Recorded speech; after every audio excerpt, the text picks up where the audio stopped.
How do you choose the right EQ? Hey y'all, welcome back to the channel. If you're new here, I'm Emily Bowie. I'm an audio engineer and I make videos to help you with your mixing and mastering education, specifically for those in a home studio environment. And speaking of education, make sure that you check out the brand new Sonic Philosophy membership.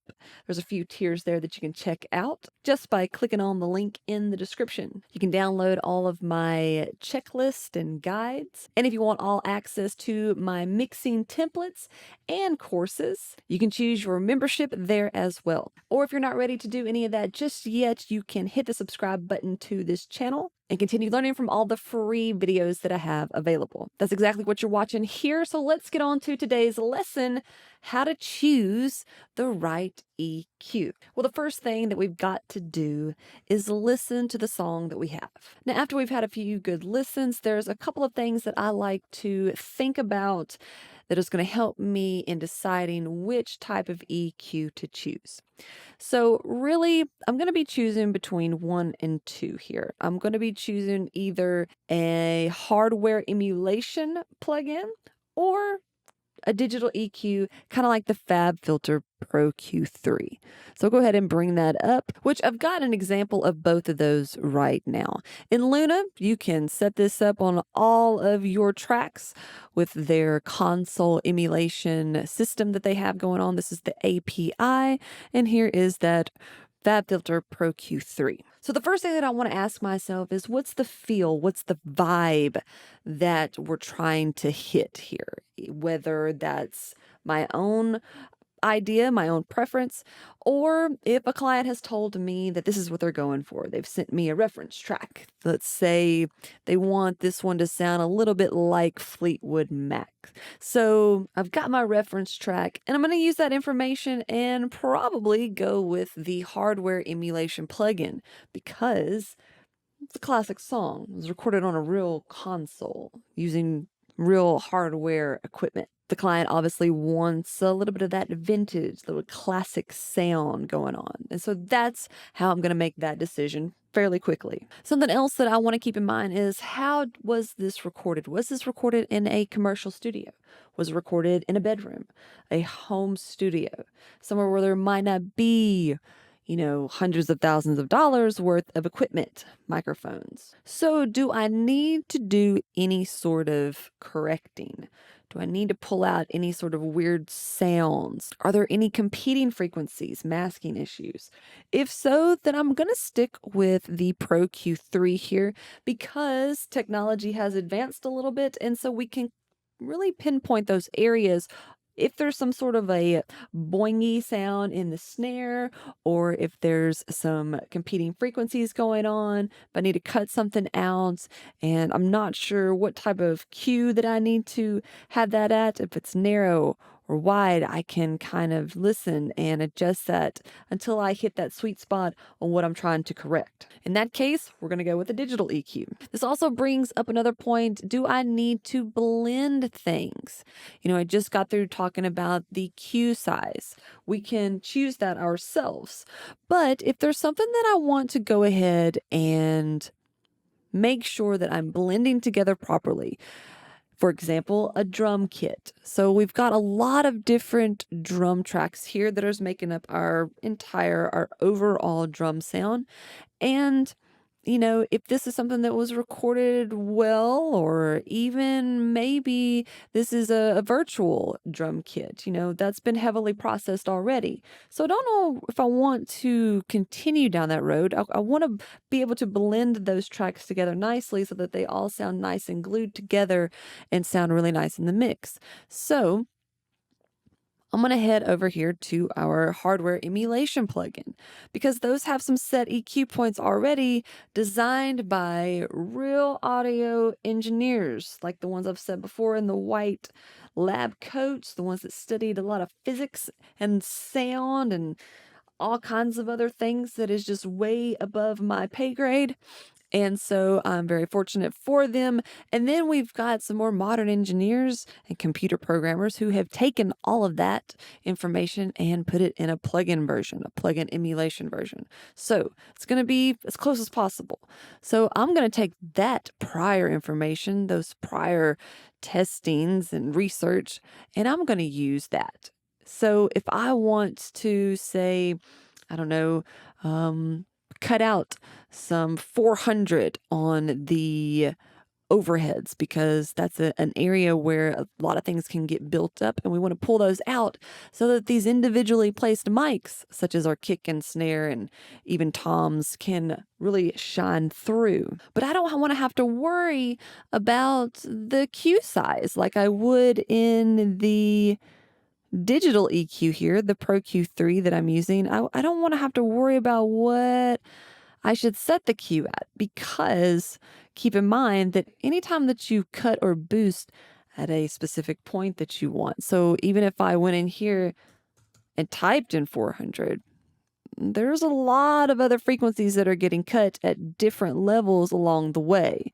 And narrowing that out isn't going to sound good or do the proper job. So what I like to do when I'm thinking of blending things together that make an overall sound, such as the drums, might reach for a hardware emulation EQ. Something else that's going to help you in deciding on what type of EQ to choose from is sound design. Is there a specific effect that I want to make? And you can do a lot of those with EQ. A very simple example of that is the telephone effect, where you cut off a lot of the lows and you go around and find that vocal range that sounds real nasally like this, like you're talking through an old-timey telephone. Then you boost that up, and then you go down here and you cut all the high frequencies out, and it looks something like that. That's when you're going to need to choose more digital style EQ rather than a hardware emulation plugin. Something else that's going to play a factor in that decision making of which EQ to choose from is if I need it to be a dynamic EQ. It's quite a bit more advanced than the hardware emulation EQs that we've got, and FabFilter makes a really cool option that all you have to do is click on that EQ, this little arrow here, and make dynamic. And this is really great because, before we really had these going on and a lot more accessible to people, sometimes we would just have to automate those EQ points. So if I needed to cut at a specific time or specific place, or just one hit from a snare was a little too much and I want to dip that frequency out just a little bit, then instead of having to automate that and turn on and turn off on that one specific plugin for one specific move, I now have the option to dip that out using my dynamic EQ. It's pretty self-explanatory, just like your dynamics. But in that case is when we want to reach for a little bit more modern EQ, such as the Pro Q3 here. So the next time that you ask yourself, which EQ do I need to choose here? This is how you can kind of sort that out and listen and then make a proper decision. Now, one thing to keep in mind, I do see a lot of times that people want to put on a digital EQ to cut everything out, and you'll see a million different things, kind of like this. And I just don't get it. I have no idea why. Don't do that. Because a lot of people are doing this, and then they think, once I do this, because cut before boost, that is not a good logic to have. I don't know why, because the problem is that people tend to make that a vocal chain, and so they think that they have to put a EQ on there just to cut before they've ever even listened to the vocal, and then put something on like, I don't know, a Pultec, and then boost these frequencies. I mean, if that's what the vocal calls for, that's one thing. But to tell people that that's a set chain of events that need to happen and plug-in sequencing, that's not a thing. So don't ever think that you have to do that.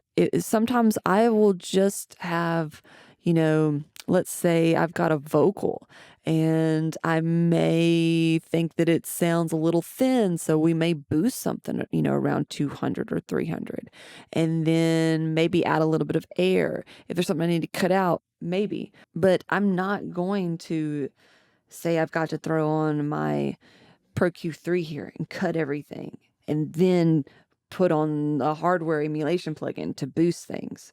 Don't do that. Listen, because that's not a proper vocal chain.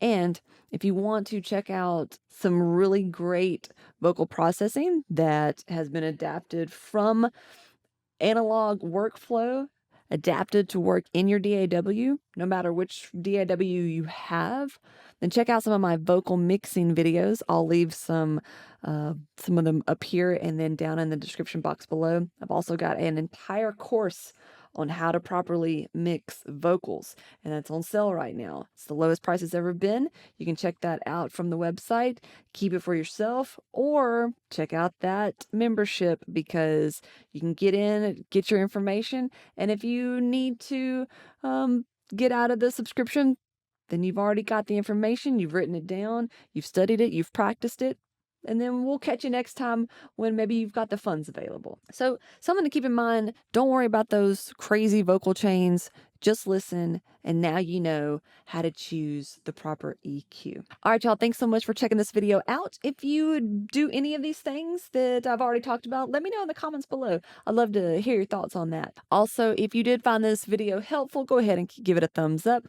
They say it helps with the algorithm and keeps these videos going longer so that you don't have to search for them, that they'll show up on your feed, and you'll get all that good information to help you along in your musical journey. All right, y'all, thanks so much for checking out this video, and I'll see you all in the next one.